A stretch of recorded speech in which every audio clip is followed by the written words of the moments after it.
Assalamualaikum warahmatullahi wabarakatuh. Salam dan bahagia Bapak Ibu guru hebat.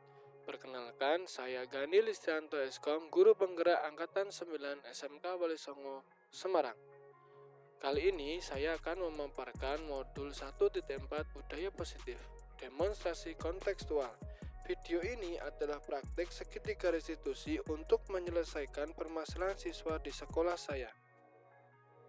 Sebagai informasi, segitiga restitusi yaitu suatu dialog yang dilakukan oleh guru atau orang tua supaya dapat menghasilkan murid yang mandiri dan bertanggung jawab. Terdapat 3 tahapan restitusi. Yang pertama, menstabilkan identitas. Kedua, validasi tindakan yang salah. Ketiga, menanyakan keyakinan. Menstabilkan identitas dilakukan berdasarkan prinsip membuat kesalahan adalah bagian dari proses pembelajaran. Menggeser identitas gagal ke identitas sukses. Selanjutnya yaitu validasi tindakan yang salah, yang dilakukan berdasarkan prinsip setiap perilaku berupaya memenuhi suatu kebutuhan tertentu. Guru akan menggeser dari pemikiran stimulus respon menjadi pemikiran proaktif. Mengenali dan mengakui kebutuhan murid akan memperbaiki hubungan dengan murid. Tahap terakhir yaitu menanyakan keyakinan. Pada tahap ini, murid akan diberikan pertanyaan-pertanyaan bermakna untuk memunculkan motivasi secara intrinsik, mampu mengaitkan keyakinannya dengan tindakan yang salah. Kasus 1, siang itu setelah istirahat pertama, Pak Gani mengajar di kelas 10 TKJ. Ketika Pak Gani memasuki kelas, didapati ada satu anak belum ada di kelas. Anak itu bernama Aditya. Menurut keterangan teman sekelasnya, Aditya didapati masih asik mengobrol dengan teman kelas sebelah sampai lupa ada bel masuk kelas setelah istirahat. Setelah itu, Pak Gani memanggil Aditya untuk pembinaan. Berikut adalah skenario masalah segitiga restitusi.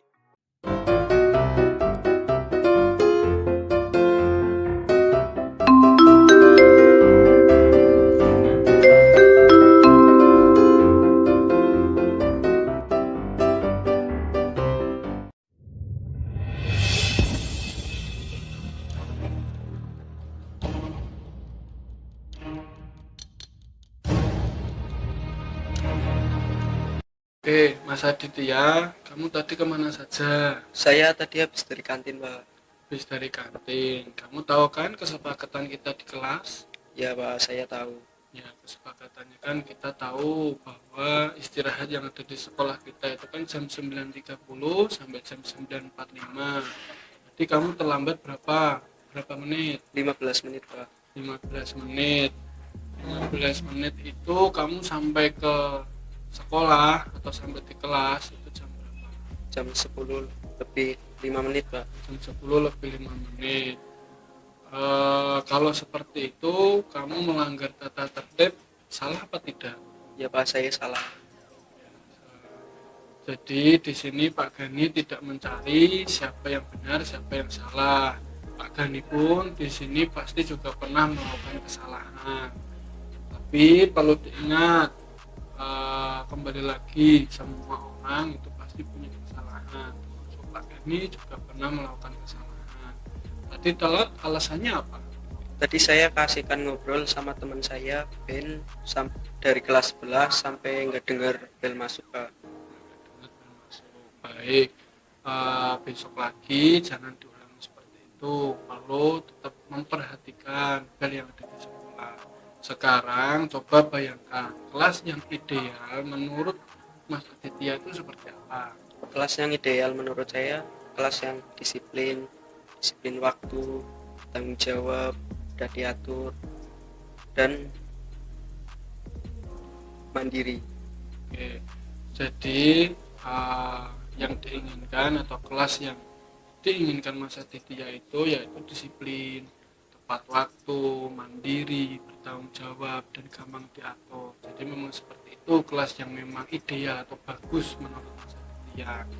Jadi untuk membuat kelas seperti itu semuanya dari Pak Gani tidak bisa instan, pasti ada proses-proses yang harus dilalui. Contohnya seperti ini. ketika ada anak-anak memang ada kesalahan yang perlu kita bimbing seperti itu ya. Iya, Pak. Saya percaya Mas Aditya nantinya akan bisa lebih disiplin, lebih tepat waktu dan lebih bertanggung jawab terhadap waktu. Nah, di sini keyakinannya Pak Gani bahwa Mas Aditya itu nantinya bisa berubah, bisa lebih baik lagi. Seperti itu ya Mas Aditya. Iya, Pak. Saya salah. Saya minta maaf, Pak. Ya, baik, besok Iya, Pak. Kasus kedua, siang itu Pak Gani memergoki Tiara membuang sampah sembarangan. Setelah kejadian itu, Pak Gani memanggil Tiara untuk membinanya. Berikut adalah skenario masalah menggunakan segitiga restitusi.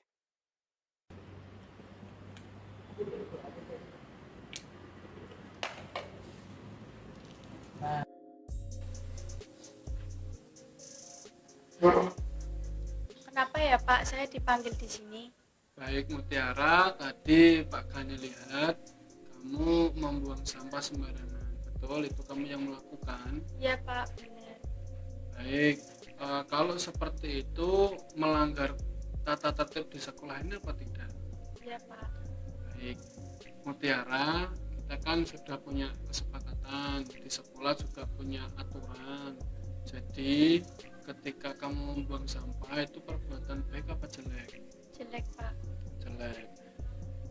Di sini kalau diingat sama Mutiara, Pak Gani tidak mencari siapa yang salah, tapi Pak Gani di sini mencari tahu ya, kesalahan ataupun pembenaran yang dilakukan sama Mutiara. Di situ mungkin Pak Gani juga pernah melakukan kesalahan yang sama, tapi yang perlu Pak Gani kasih tahu, kenapa kamu membuang sampah sembarangan? Karena saya malas membuang sampah pada tempatnya Pak. Kenapa kamu malas membuang sampah, padahal membuang sampah itu kan hal yang sepele. Iya Pak. Ya. Di sini kamu kan berpengaruh sama teman-teman, jadi kamu harus bisa memberikan contoh yang baik. Ketika membuang sampah sembarangan itu kan berarti adalah perbuatan yang kurang baik. Nanti itu bisa menjadi pemicu sama teman-teman yang lain.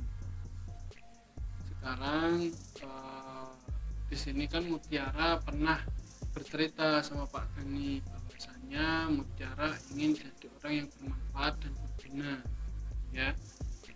Ya, coba bayangkan sekolah yang ideal menurut Mutiara itu yang seperti apa? Bertanggung jawab dan memberi positif pengaruh yang baik kepada teman-teman. Ya, betul. Jadi sekolah yang baik itu jadi ada siswa yang mandiri, bertanggung jawab, disiplin, dan bisa membawa budaya positif untuk teman-teman yang lain. Jadi perlu diingat Mutiara, Pak Gani memberikan pembinaan seperti ini itu tidak bisa instan, pasti nanti ada prosesnya untuk ke depan supaya Mutiara ke depan bisa jadi orang yang lebih bermanfaat dan berguna untuk teman-teman ataupun untuk masyarakat. Ya, Pak Gani di sini punya keyakinan bahwa Mutiara nantinya bisa lebih baik lagi dari yang saat ini dilakukan. Jadi Pak Gani yakin Mutiara nanti bisa berubah menjadi yang lebih baik, bisa berguna bagi nusa dan bangsa ataupun masyarakat di lingkungan sekitar. Seperti itu ya Mutiara ya. Baik Pak, saya akan menjadi orang yang baik dan bermanfaat dan berpengaruh positif kepada teman-teman yang lain. Maaf ya Pak. Ya.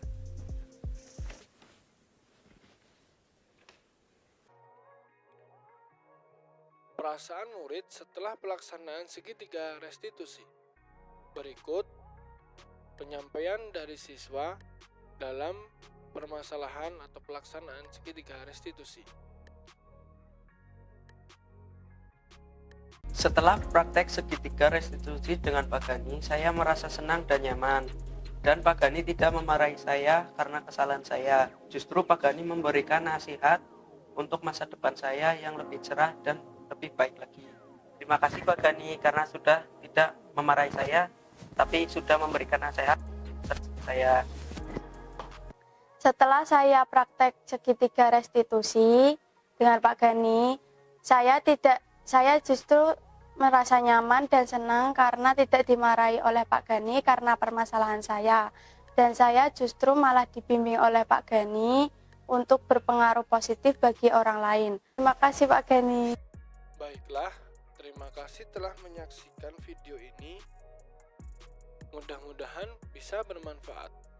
Salam guru penggerak, tergerak, bergerak, dan menggerakkan. Sampai jumpa.